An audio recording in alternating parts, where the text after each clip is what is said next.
Hello everyone, welcome to our channel prime core medicos. आज देखेंगे carcinoma larynx के बारे में। सबसे पहले उसकी एपिडेमियोलॉजी। तो ये जो होता है ये 2.63% होता है। जितने भी वर्ल्ड में कैंसर होते हैं उसमें से 2.63 कंट्रीब्यूट करता है। मेल्स में ज़्यादा होता है, 10 टाइम्स मोर। क्यों? क्योंकि मेल्स जो होते हैं वो स्मोकिंग और अल्कोहल कंज्यूम करते हैं, अल्कोहल कंज्यूम करते हैं और स्मोकिंग करते हैं। इसकी वजह से मेल्स में ज़्यादा होता है और 40 to 70 ईयर्स एज ग्रुप में होता है। ये होगी एपिडेमियोलॉजी। इटियोलॉजी में मैंने बताया, देखो, स्मोकिंग एंड अल्कोहल। तो स्मोकिंग अगर अकेला बंदा करता है सिर्फ, तो उसके दो गुना चांस होते हैं कैंसर होने के, लैरिंक्स के। अगर अल्कोहल अकेला पीता है तो सिर्फ दो गुना चांस, लेकिन अगर दोनों मिला के अगर कंज्यूम करता है उसके 15 टाइम्स चांसेस बढ़ जाते हैं। एक इटियोलॉजिकल फैक्टर जेनेटिकल भी होता है कि जो जैपनीज है या रशियंस है उनमें ज्यादा देखने को मिलता है, जैपनीज एंड रशियंस। थर्ड है ऑक्यूपेशनल। ऑक्यूपेशन से एक्सपोजर होता है, जैसे कि asbestos, mustard gas and petroleum. Mustard gas and petroleum. PNM classification क्यों करते हैं? क्योंकि हमें डिफरेंट जो भी ट्रीटमेंट मोडेलिटी है हम उनको कंपेयर कर सकें, उसमें से बेस्ट चूज कर सकें और जो प्रोग्नोसिस देख सकें, उसके लिए हम पीएनएम क्लासिफिकेशन करते हैं। तो इसमें टी से ट्यूमर का एक्सटेंट देखते हैं, एन से नोडल मेटास्टेसिस एंड एम से डिस्टेंट मेटास्टेसिस देखते हैं। हिस्टोपैथोलॉजिकल क्लासिफिकेशन में जो 90 से 95% ये कैंसर होता है, ये स्क्वेमस सेल कार्सिनोमा होता है, एससीसी। बाकी जो 5-10% बच गया उसमें कुछ भी हो सकता है, सार्कोमा, स्पिंडल सेल कार्सिनोमा, कुछ भी स्पिंडल सेल कार्सिनोमा। अभी टीएनएम क्लासिफिकेशन देखो, 3 पार्ट होते हैं हमारे लैरिंक्स से, सुप्राग्लोटिस, ग्लोटिस, सबग्लोटिस। तो सुप्राग्लोटिस में क्या क्या स्ट्रक्चर आते हैं? एरिथनोइड, एपिग्लोटिस, फॉल्स वोकल कॉर्ड, ये सब होते हैं सुप्राग्लोटिस में। ग्लोटिस में अगर कैंसर होगा तो वोकल कॉर्ड पे होगा। सबग्लोटिस में जो नीचे के स्ट्रक्चर है, लोअर बॉर्डर ऑफ क्रिकोइड तक, वोकल कॉर्ड से 1 सेंटीमीटर नीचे से लोअर बॉर्डर ऑफ क्रिकोइड तक अगर ट्यूमर है तो सबग्लोटिस का पार्ट है। अभी टीएनएम में देखते हैं इनमें सभी का, T1, T2, T3, T4। T4 में 2 होते हैं, T4A एंड T4B। T1 देखो, अगर ट्यूमर जो है वो एक ही जगह पे है, वन साइड, तो वो T1 होगा। और इसमें जो वोकल कॉर्ड की मोबिलिटी है वो नॉर्मल रहेगी, vocal cord mobility normal. T2 में क्या है? More than 1 subside. अब एक से ज्यादा सबसाइड कहाँ हो सकती है कि या तो सुप्राग्लोटिस में ही है वो कहीं, क्योंकि सुप्राग्लोटिस काफी बड़ा एरिया है, या फिर नीचे ग्लोटिस में चला गया है, या फिर वो ग्लोटिस के बाहर चला गया है। ग्लोटिस के बाहर जा सकता है वेलिकुलर या फिर बेस ऑफ टंग में। तो अगर यहां तक है तो T2 है। T3 में क्या होगा कि यहाँ पे वोकल कॉर्ड की जो मोबिलिटी है वो इंपेयर हो जाएगी, वोकल कॉर्ड मोबिलिटी इंपेयर, या फिर फिक्स हो जाएगी, फिक्स, वोकल कॉर्ड फिक्स हो गए, या फिर एंड हो।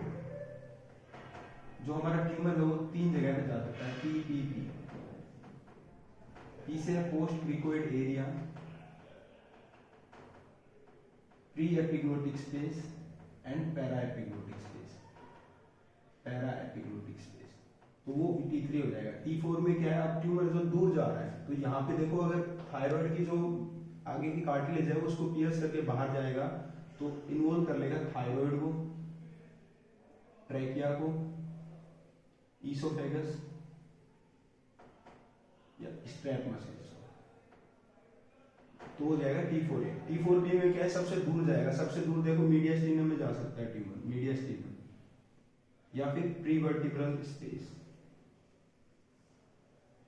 या फिर हमारी कैरोटिड को एनकेज कर लेगा। तो ये हो गया है सबग्लोटिस का, T1, T2, T3, T4A। ये जो है T4A, T4B, ये दोनों में सेम होते हैं, ग्लोटिस हो चाहे सबग्लोटिस हो। तो इसमें ग्लोटिस में देखो T1 जो होगा वो 2 होते हैं, क्योंकि हमारे वोकल कॉर्ड 2 होते हैं, तो T1A, T2A। इसमें क्या है? एक ही वोकल कॉर्ड पे है, ओनली 1 वोकल कॉर्ड ट्यूमर जो है। T2A में क्या है? दोनों वोकल कॉर्ड पे ट्यूमर आ गए, T2A, T1A, T1B, T1B, T2 and T3। यहाँ पे क्या है? वोकल कॉर्ड की जो मोबिलिटी है वो नॉर्मल है, T1A एंड इसमें नॉर्मल वोकल कॉर्ड। T2 में क्या है कि इंपेयर हो गई है, वोकल कॉर्ड जो है फिक्स हो गए हैं।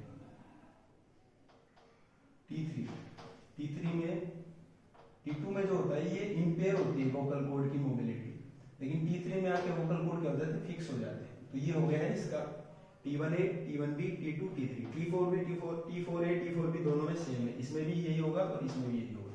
अब सब ग्लोटिस में जो T1 होता है, तो अगर सब ग्लोटिस का ट्यूमर सब ग्लोटिस में ही है, सब ग्लोटिस में ही है तो T1 है। T2 में भी वही होगा कि वोकल कॉर्ड क्या है, इम्पेयर हो रहे हैं, और T3 में वोकल कॉर्ड फिक्स हो रहे हैं। तो ये हो गया है टी स्टेजिंग। एन में क्या होता है अभी देखते हैं,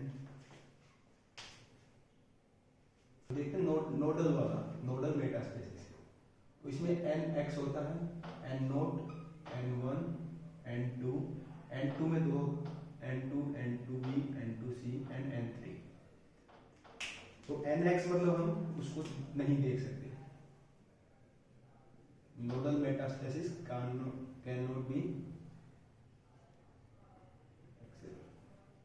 N1 में क्या होगा कि जो होगा single ipsilateral and less than 3 centimetre, तो ये N1 है। N2 में क्या होगा, यही है सेम, सिंगल है, इप्सिलेटरल है, लेकिन ये 3 to 6 सेंटीमीटर का। इसमें क्या है, सिंगल की जगह क्या होगा, मल्टीपल इप्सिलेटरल, और साइज जो होगा 3 to 6 centimetre, 3 to 6 mean less than 6 centimetre. N2C में जो है बाइलेटरल या फिर कॉन्ट्रालेटरल होता है, साइज वही 6 सेंटीमीटर से कम। अगर 6 सेंटीमीटर से ज्यादा हो गया तो हो जाएगा N3। M देखते हैं, M में MX, M note and M1। MX मतलब हम नहीं बता सकते, M नोट में कोई डिस्टेंट मेटास्टेसिस नहीं है, M1 का मतलब डिस्टेंट मेटास्टेसिस प्रेजेंट। अगर ये प्रेजेंट है तो हम लेरिंगोटोमी नहीं करते हैं, क्योंकि लेरिंगोटोमी करने का फायदा, लेरिंगेक्टोमी करने का फायदा ही नहीं है, क्योंकि वो स्प्रेड हो चुका है। स्टेजिंग में क्या है कि स्टेजिंग 4 तरीके की होती है, 4 या 5, 1, 2, 3, 4A एंड 4B। तो अगर T1 है N नोट M नोट, तो stage 1। T2 N note M note, stage 2।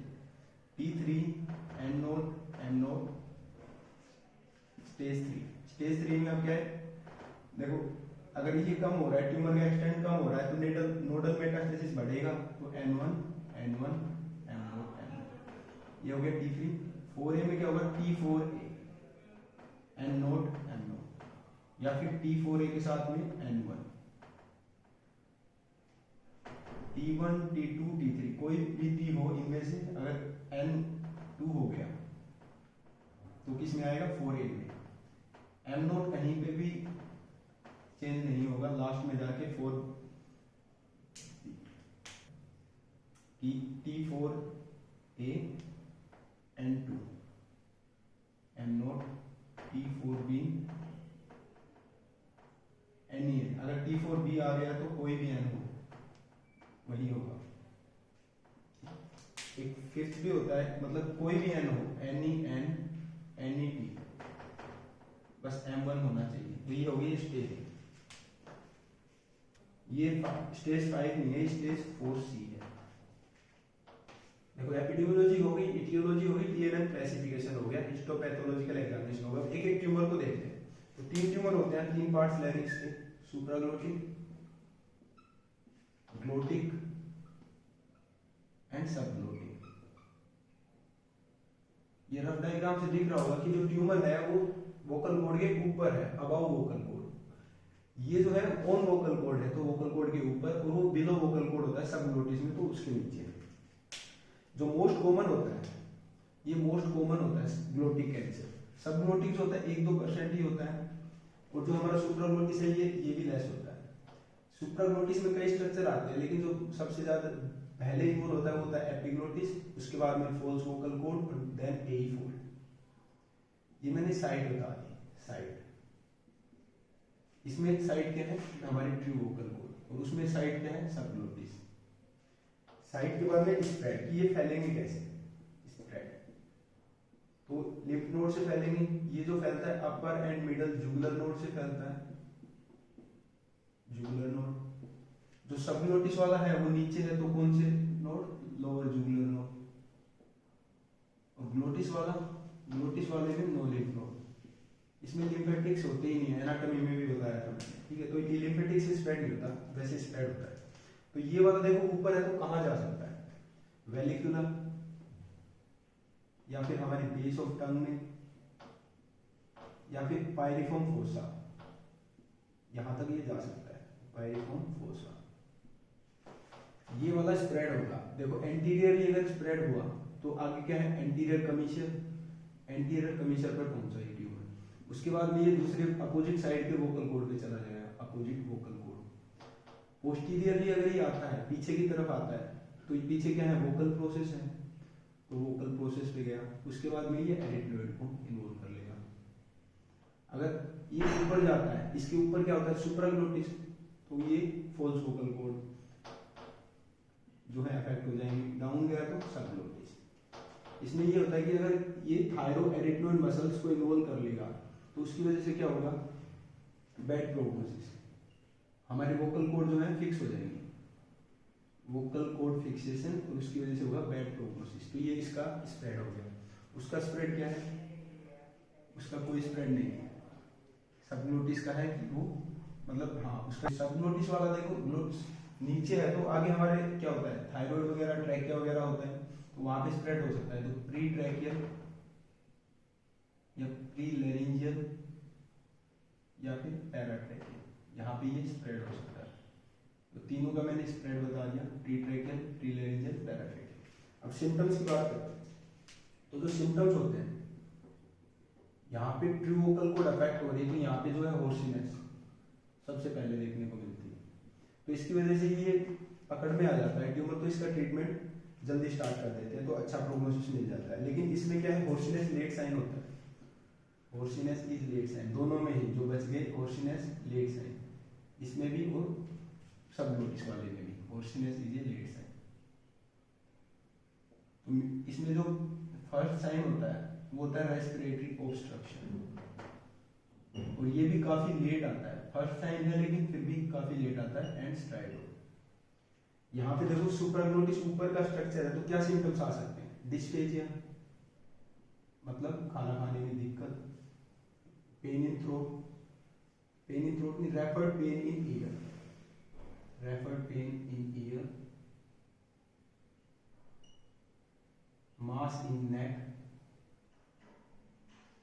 And throat pain. इसके जो लेट फीचर्स होते हैं उसमें रेस्पिरेटरी ऑब्स्ट्रक्शन भी होगा, रेस्पिरेटरी ऑब्स्ट्रक्शन, हेलिटोसिस मतलब बेड ब्रेथ।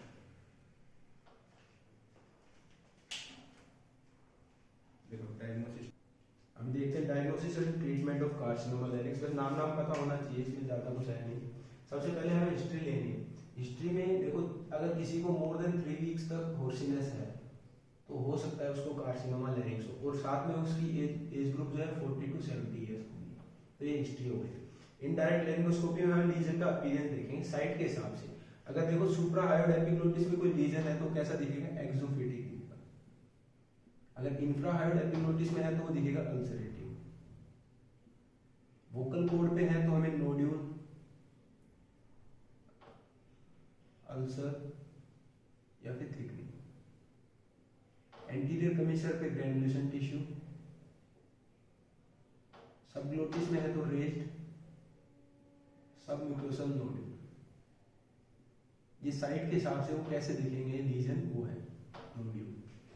वोकल कोड की मोबिलिटी देख सकते हैं इनडायरेक्ट लैरिंगोस्कोपी से। एक्सटेंट ऑफ डिजीज देख सकते हैं कि कहाँ पे डिजीज जा रही है, जैसे कि वेलिकुला में जा सकती है, base of tongue and vallecula base of pyriform fossa, PF। इसके अलावा इनडायरेक्ट लैरिंगोस्कोपी के अलावा FFB भी होता है, FFL flexible fibro optic laryngoscopy, या रिजिड लैरिंगोस्कोपी, या फिर वीडियो लैरिंगोस्कोपी। हमें नेक का एग्जामिनेशन करना है, क्योंकि जो नोडल मेटास्टेसिस हो रहा है वो नेक में हमें मास फील हो जाएंगी। रेडियोलॉजिकल एग्जामिनेशन में x ray, CT scan, chest x ray, lateral soft tissue neck, CT and MRI, ये रेडियोलॉजिकल होगी। Direct laryngoscopy, micro laryngoscopy and supravital staining and biopsy. Treatment में क्या है, रेडियोथेरेपी।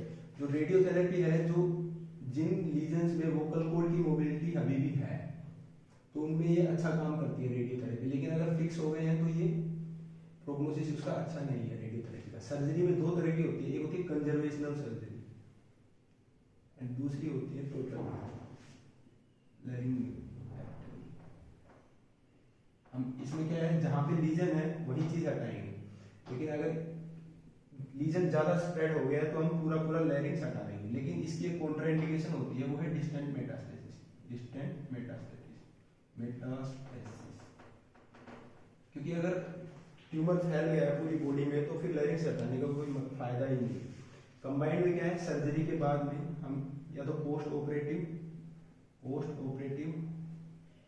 रेडियोथेरेपी या फिर प्री ऑपरेटिव भी दे सकते हैं। Endoscopic resection with CO2 laser and organ preservation में CCRT, कॉन्कोमिटेंट कीमो रेडियोथेरेपी। तो ये हो गया ट्रीटमेंट। तो अभी तक देखा था कि कार्सिनोमा लैरिंग्स का ट्रीटमेंट, जिसमें क्या था, टोटल लैरिंगोटोमी थी।